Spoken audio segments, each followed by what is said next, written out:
Bom, gente, acho que já deu na medida que o pessoal vai entrando, vai acompanhando, mas para não atrasar já dá para a gente começar.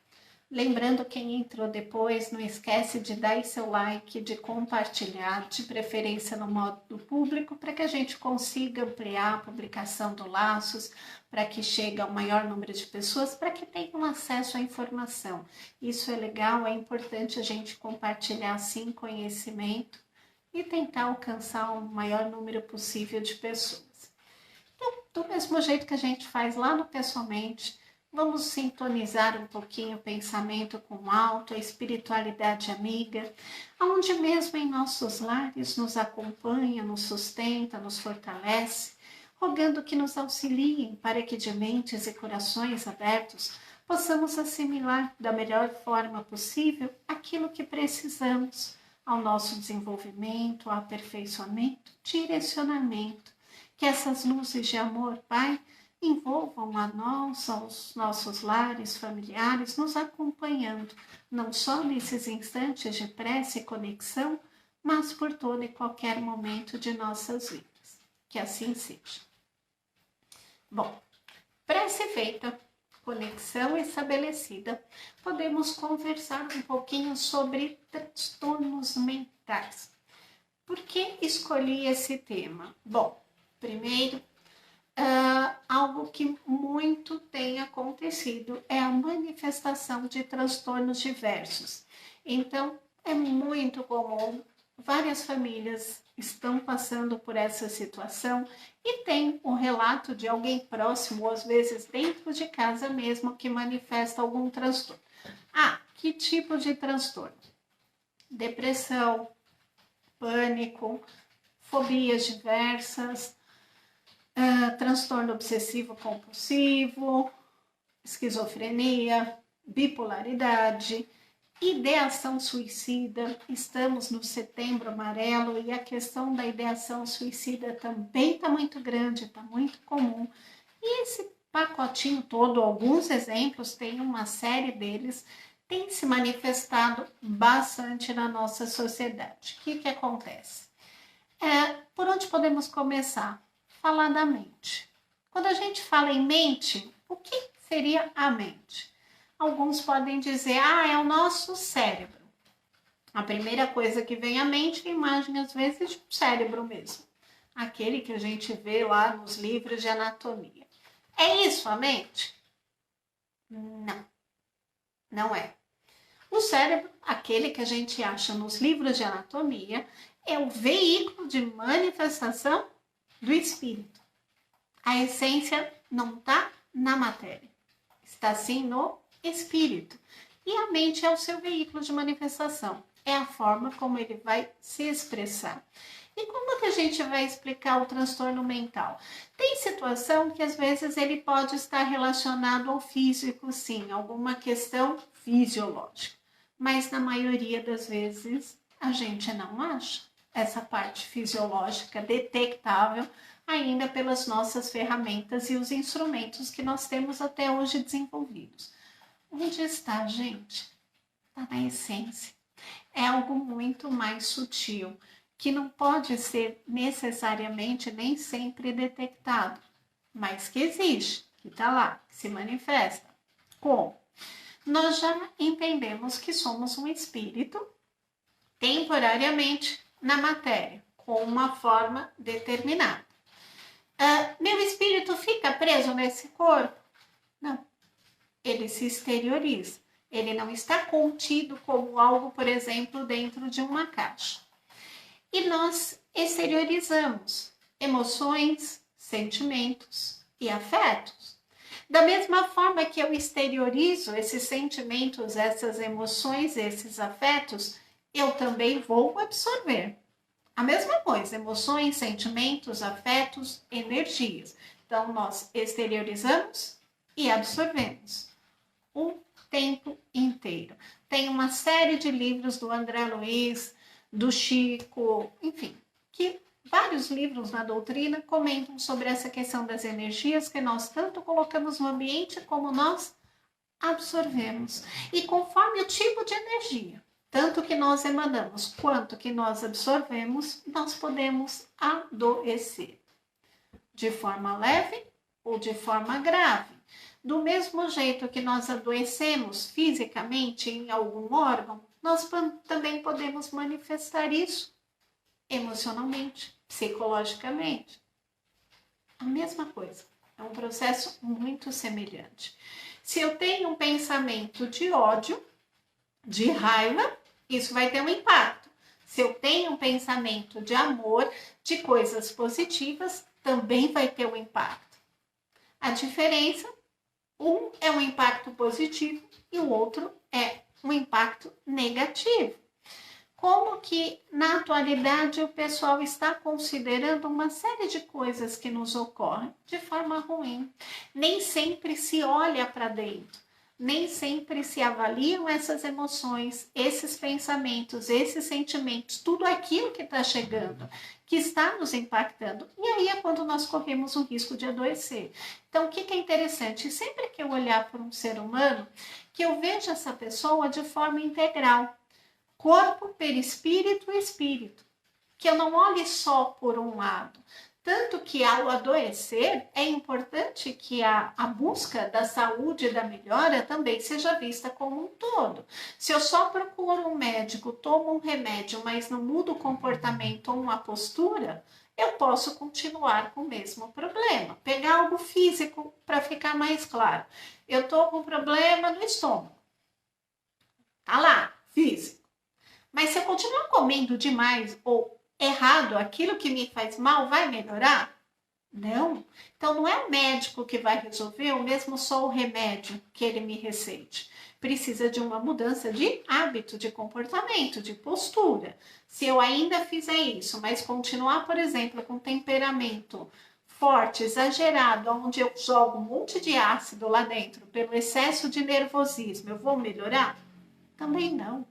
Não tem mágica. Por isso da importância de olhar sempre o ser humano de forma integral, como um todo, e não só numa parte, não só em uma característica, mas é importante olhar de todas as formas. A gente conhece muito pouco ainda sobre o funcionamento da nossa mente. A própria ciência está evoluindo? Tá, mas é devagar. Nós temos mais de 15 bilhões de neurônios. Quanto a gente sabe sobre o funcionamento deles? Pouco ainda. Nós temos uma série de eventos científicos que são falados o tempo todo na mídia. Alguém viu muita coisa? Não.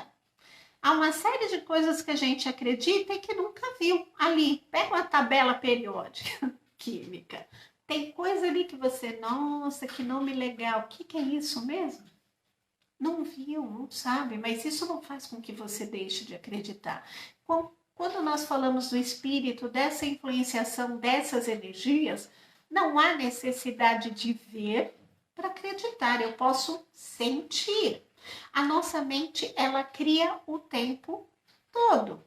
Nós emanamos energia, absorvemos o tempo todo e nós vivemos conforme aquilo que pensamos, aquilo que emitimos e aquilo que sentimos. Se eu vivo, por exemplo, frequentemente com pensamento negativo numa determinada linha de raciocínio, eu vou atrair situações legais, felizes para a minha vida ou pessoas agradáveis? Não. Eu vou criar uma sintonia e situações que estão de acordo com aquilo que vive, que está aqui dentro. Então, precisa, em algum momento, virar essa chavinha do que eu estou criando, do que eu estou lançando ao ambiente, de com quem minha antena está sintonizando. Se eu quero ouvir uma rádio de música mais animada, eu não posso pôr em uma mais calma, tranquila. Eu tenho que virar lá o botãozinho da recepção. Um exemplo legal, já que eu falei do rádio. Por exemplo, se eu ligar um rádio aqui agora, ele vai sintonizar numa determinada estação. Por quê? Porque a onda está aqui no ambiente e vai chegar até ele. Eu vejo? Não. Mas isso não quer dizer que não exista. Então, a partir do momento que eu liguei o aparelho, não é pela tomada que vem as ondas de rádio com tudo aqui. Não, está aqui, está por aí. Ele vai captar conforme eu ligue e sintonize. Mas ninguém sai vendo ondas de rádio flutuando com notas musicais. Não é assim que funciona. Mas existe. E com relação às energias, também. E nós precisamos começar a prestar atenção em o que eu coloco no ambiente e o que eu estou absorvendo, o que eu estou pegando. Logo no início da pandemia, foram várias palestras comentando sobre toda a situação do adoecer, do impacto do medo, do ficar restrito em casa. Foi se falado muito a respeito disso. Por quê? Porque as pessoas estavam criando um clima tão assustador, tão tenso, e estavam adoecendo, mas não era de Covid, era de depressão, era emocionalmente, desenvolvendo alguns transtornos. Então, era de fora? Não, estava começando onde? Na própria mente da pessoa. Ela mesma estava criando. E com relação a uma série de situações que nós podemos passar, nós também podemos criar ou atrair situações que podem nos adoecer, sem perceber.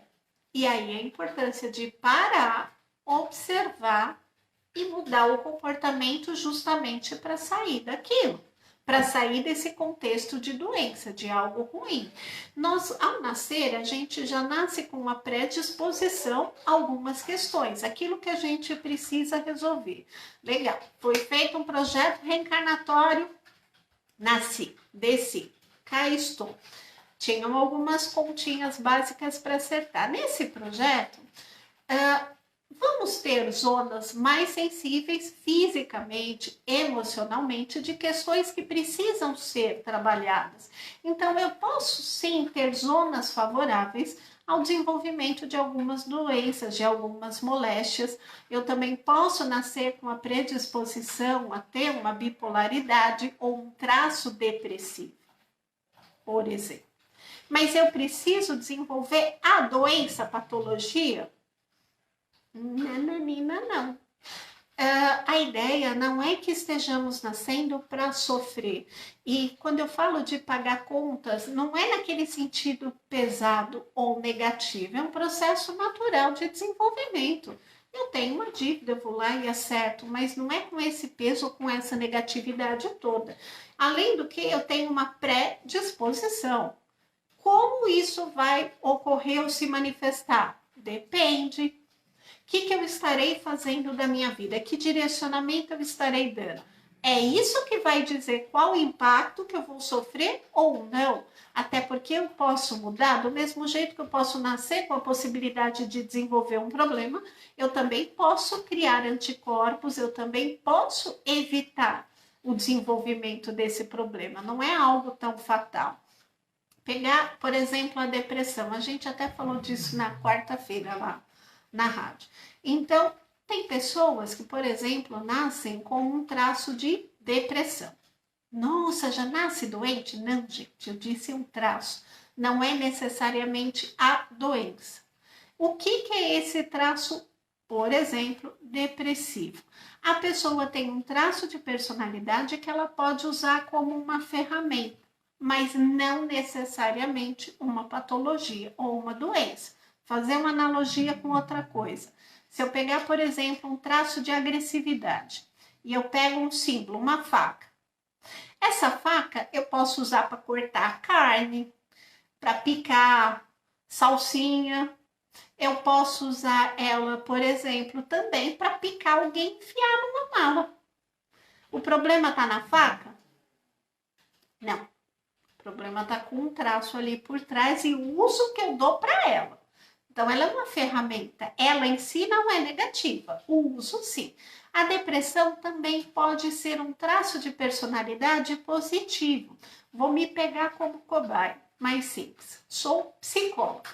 Psicólogo é aquele que fica, às vezes, fechado numa sala. Ele pode ficar lá das 7 da manhã às 7 da noite, ouvindo problemas, lidando com a dor, com a tristeza, com o sofrimento alheio, com histórias muito tristes, com problemas muito graves. A gente sai de lá chorando, triste, depressivo? Ó, não tô. Tava atendendo até agora há pouco. Não. Por quê? Porque eu tenho um traço de depressão que me permite entrar em contato com a dor, com o sofrimento, sem adoecer. Se eu coloco nesse consultório uma pessoa que não tem esse traço, ela vai sair correndo, ela não vai dar conta. Ela vai chorar junto com o outro que está sofrendo. Não dá. Mas, se eu não utilizar adequadamente esse traço, se eu não direcioná-lo de forma útil, produtiva, construtiva, eu posso sim desenvolver um processo depressivo, doença. Então, ela em si não é necessariamente ruim. Até na quarta-feira nós demos alguns exemplos de famosos que divulgaram publicamente que estavam com problemas, alguns que falaram que tiveram depressão. Aí tinham, por exemplo, o Padre Marcelo, super conhecido, Fábio de Mello, uma série de artistas, cantores, pessoas que estão na mídia, simpáticas, felizes, os próprios padres, super vocacionais, uma palavra muito legal, mas adoeceram num determinado momento. Isso diminui?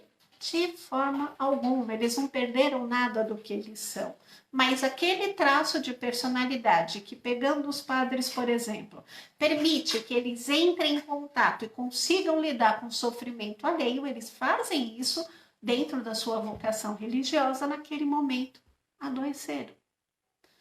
Depois supera o problema, volta a realizar sem problema algum, normal. Então, falando dessas problemáticas, às vezes nós temos traços, mas eu não preciso adoecer. Eu tenho que tentar entender o que aquele traço, aquela situação representa na minha vida, como talvez direcionar isso de forma útil, produtiva, construtiva, para que eu não fique doente. Ou já adoeci, estou manifestando alguma desses transtornos, dessa problemática. Tá, vamos pensar. Quando isso começou? De que forma? Qual foi o gatilho? O que este problema está me mostrando? Porque na maioria das vezes há algo que a gente precisa parar, olhar, resolver e dar um redirecionamento na vida. A pessoa, por exemplo, está com pânico, ela não consegue sair de casa, está difícil e tem medo das crises que são horríveis, ela tem uma sensação de morte, tanto que alguns vão parar, por exemplo, num pronto-socorro. O que esse pânico está sinalizando? Por que eu tenho que parar? Por que eu não consigo sair? O que na minha vida está me deixando nessa situação e que eu talvez precise mudar completamente, fazer escolhas diferentes. E quando a gente fala das escolhas, elas são diversas. Escolhas de, às vezes tem uma questão de relacionamento, de família, de trabalho, de postura, de estilo de vida, uma série de fatores onde nós precisaríamos olhar e talvez mudar, dar um sentido diferente para aquilo. E isso vai desde questões, às vezes, materiais, como o exemplo que eu dei da alimentação, então tem coisas mais até simples de verem, até mudanças que nem sempre a gente se toca de que precisam ocorrer. Se não prestarmos atenção, a gente se envolve tanto na nossa rotina, na vida diária, no dia a dia. Tem que trabalhar, tem que estudar, tem toda uma situação para organizar na nossa vida, na correria. A gente para de prestar atenção no que é mais importante, que é o que? No nosso desenvolvimento como ser humano. Por que a gente está encarnado aqui? Para ser melhor, para evoluir, para aprender, para eu me diferenciar. Beleza, estou fazendo isso? Ou estou ligada no pilotinho automático lá, simplesmente um dia após o outro, a questão material acaba pegando bastante, questão de trabalho, de rotina, e o resto vai ficando para escanteio. Não pode. Então, qual o meu objetivo de vida? Que projetos eu tenho? Eu estou buscando a cada dia ser melhor? O conteúdo todo que eu aprendo, que chega até mim de alguma forma, eu tento refletir algum jeito de incorporar isso na minha vida, no meu dia a dia? Nem sempre. Então, isso às vezes precisa parar, precisa refletir e precisa de uma mudança. Tem no livro Entre a Terra e o Céu, que é do André Luiz com Chico, Clarencio, que é um mentor em determinada parte, ele fala que uma porcentagem quase total das enfermidades que nós desenvolvemos tem origem no psiquismo. Elas começam onde? Aqui. Vícios da mente, problemas, sentimentos não trabalhados que vão criando doenças nesse nosso corpo, que é o nosso veículo de manifestação desse espírito. Então, o problema começa onde? No psiquismo. Vai acumulando aquela energia, toda aquela situação, até que chega um momento que se exterioriza no corpo, ou em algum órgão mais sensível, ou algo na mente mesmo, que vai se exteriorizar, vai se manifestar de alguma forma. E aí a gente vai precisar realmente de tratamento, de uma intervenção. Então, eu preciso realmente avaliar essa situação, eu preciso olhar minha postura, meu comportamento, que vícios que eu possa ter. E quando eu falo de vícios, não é só o vício de uma bebida, de um cigarro, esse material é mais fácil de perceber, mas vício de pensamento, de comportamento. Ah, que tipo? Então, uma pessoa negativa demais, que se lastima demais, dificuldade de mudança, pensamento extremamente negativo. Vai dar certo as coisas? Não vai. Então a gente tem que tomar cuidado. Eu sou aquela pessoa, por exemplo, parece que tem a síndrome de Gabriela. Nasci assim, eu vou morrer assim, no mundo. Então, é teimosa. Continua sempre pensando, desejando agir do mesmo jeito, ou pior, às vezes projeta todos os seus problemas no outro. Pode ser um familiar que mora junto. Então, não sou eu o problema. Fulano é difícil, ciclano, beltrano, ou seja, o problema está sempre fora. Nele não está.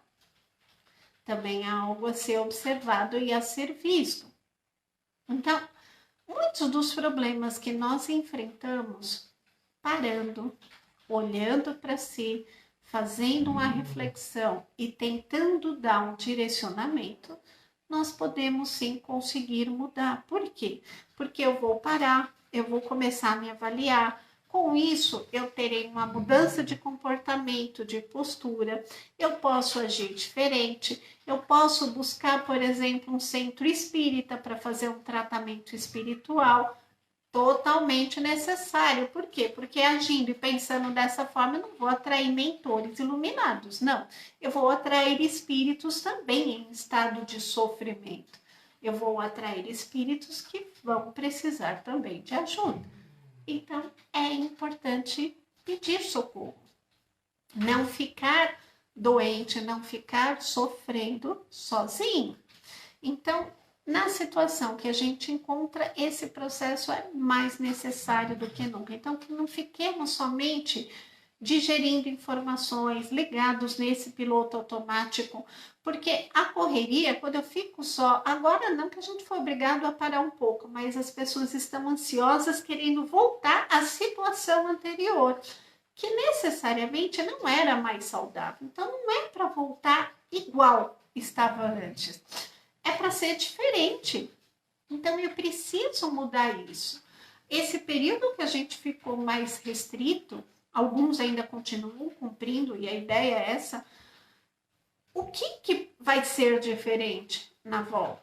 O que é importante? Dinheiro é importante? Bens materiais? Então, gente, nesse período foi o menos importante. Não que ele não seja necessário, tem questão de moradia, alimentação, não vou entrar nesse mérito. Mas aqueles que têm um armário lotado serviu para nada durante esse período todo de quarentena, de distanciamento. O carro ficou preso na garagem. Então, pera lá. Nós somos o mais importante, a nossa vida. Por isso, de tanto receio e da busca pela preservação da vida. Então, a partir do momento que eu tenho essa conscientização, o que eu faço com essa vida, com esse presente que eu já tenho. Como que eu vou usar isso da melhor forma possível? Se eu já adoeci, como eu saio desse processo de adoecimento? Aí é o momento de buscar ajuda, de olhar, de tentar reverter. Pode ser necessário um tratamento médico, sim, porque a questão pode até começar aqui, mas ela pode afetar o corpo. E afetando o corpo, nós bagunçamos toda a nossa questão fisiológica, neural, então eu posso precisar também de uma intervenção temporariamente. Não há nada de errado com isso. Então é importante que eu assuma isso, que eu olhe para isso e que eu busque melhorar, que eu busque resolver essa questão. Então, você se dedicar a se olhar, a aprender algo positivo, a desenvolver novos valores. Aí entra a questão do autoconhecimento, se amar, se valorizar. Precisamos, não há egoísmo nenhum nisso. Então, se olha, se valorize, veja seus aspectos positivos, não foca só naquilo que está ruim. Então, ouça essa luzinha que tem aí dentro, esse apelo. Chega, vamos parar de nos entregar só aos problemas, aos conflitos ou aquilo que é negativo. Então, concentrar o nosso objetivo de vida, considerando sempre uma realidade que é espiritual, buscar crescer, progredir e pensar também o que eu posso fazer para o mundo, para o seu progresso. Como eu posso contribuir? Isso seria ter aspirações superiores e vai fazer diferença. Vamos pensar, se mais pessoas pensassem dessa forma, o mundo já estaria diferente. Como que eu posso contribuir com esse mundo? Que aspirações eu tenho para isso? Com certeza o nosso papel vai ser outro, muito mais positivo. Então, não ignorar esse lado espiritual, não permitir que influências nos direcionem para aquilo que é negativo, para aquilo que é ruim, ou para um desregramento. Não, ter foco, ter objetividade, não ficar preso na angústia, no sofrimento de forma indefinida. Cuidado com a ansiedade, atrapalha, pode trazer uma série de outras coisas. E para todas essas situações, algo importante, gente, não tem mágica. Se alguém ou algum lugar chegar para você e tentar te dar um remedinho, uma pílula mágica para qualquer transtorno, para qualquer problemática, foge, não existe. O processo vai ser gradual, não é fácil, não é simples, até porque ninguém adoece assim, ó, de um dia para o outro. Nós vamos adoecendo aos poucos, gradativamente, por conta de um caminho escolhido, de uma situação que nós nos colocamos. Então, do mesmo jeito que o adoecer é lento, a melhora também vai ser. Então, não tem pílula mágica. E mesmo quando a gente fala em remédio psiquiátrico, ele lida com sintomas, mas não com a postura ou com o comportamento que está causando aquilo. Então, vamos tomar cuidado com que a gente alimenta a nossa alma. Alimentá-la com situações positivas, salutares, nos instruir. Tomar cuidado com as nossas emoções, que elas não sejam descontroladas, que elas não sejam tão materialistas, não entrar em climas de desespero e procurar sempre projetar o que é positivo, o que é benéfico. E se eu já não estou bem, não sofra sozinho, não ache que é fraqueza buscar ajuda e peça. Tem ajuda em todos os sentidos. Tem um centro, não tem presencial? Tem vários centros espíritas que tem passe à distância. É bem legal, tem a sala de passe, onde você faz um relaxamento, a metalização que absorve aquelas energias. Tem tratamento psicológico gratuito, a ABRAP oferece esse tratamento, algumas faculdades também oferecem, tem acompanhamento psiquiátrico, então assim, ajuda tem como. Não precisa ficar sofrendo sozinho e não deixa aumentar, não deixa piorar. Detectou o problema, detectou a situação, corre. Simbora resolver. Para, olha logo para ele. É você ficar numa sala com um elefante gigantesco e fingir que ele não existe. Tenta fingir que não tá lá o elefante. Não, peraí, ele tá. O que, que a gente faz com ele? Olha logo pro bichinho e vamos resolver o problema. Então, é melhor. Vai passar. Vai ter apoio. Gente, a ideia era essa. Eu tô me empolgando com o horário porque não tá aparecendo aí. Mas o tempo é curto, tem muita coisa que pode ser falada sobre isso. Daria para explicar cada um dos transtornos, mas não dá tempo. Então a ideia era falar um pouquinho no geral sobre eles, sobre a questão de como surgem, de como funciona, essa questão da nossa sintonia que é importante. Mas enfim, a ideia era essa. Vou fechar, fazer a prece de encerramento. Depois, não esqueçam, curte aí a página do Centro Laços Eternos, compartilha e quando abrir, visita a gente pessoalmente lá para matar a saudade e trocar um carinho. Mas serenando novamente os nossos corações, elevando o pensamento a Deus, a Jesus e a espiritualidade amiga, agradecemos, Pai, pela oportunidade bendita da reflexão em conjunto, do aprendizado, que possamos manter nossas mentes em sintonia convosco para sempre absorver as suas bênçãos que emanam abundantemente sobre cada um de nós, que possamos vibrar, nos sintonizar com a saúde, com a paz, com a prosperidade e não com aquilo que for negativo. Que possamos, nos momentos de problemas, de dores e dificuldades, nos lembrar de nossa origem, que somos espíritos temporariamente na matéria, que estamos destinados a ser felizes sim, a progredir, a crescer, que tu, Pai, não nos desampare em nenhum momento e que seja o que for que de nós se aproxime ou aconteça, é para o nosso bem, para o nosso desenvolvimento, mesmo que não compreendamos naquela situação, mas que possamos manter a fé viva, firme, forte e ardente, buscando ajuda, buscando a Ti, na certeza de que vai passar, de que vai melhorar. Que possamos sentir essas energias em nossos corações, em nossos lares, e que ela alcance a todos aqueles a quem amamos. E que possamos, Pai, manter as suas bênçãos de amor como um manto de luz, paz e proteção que há de nos amparar, proteger e sustentar no caminho do bem sempre. Bom, queridos, vi algumas mensagens. Obrigada, Lu, Bia, Patrícia. Um grande beijo a todos. Obrigada pela presença. E a gente se encontra novamente. Boa noite.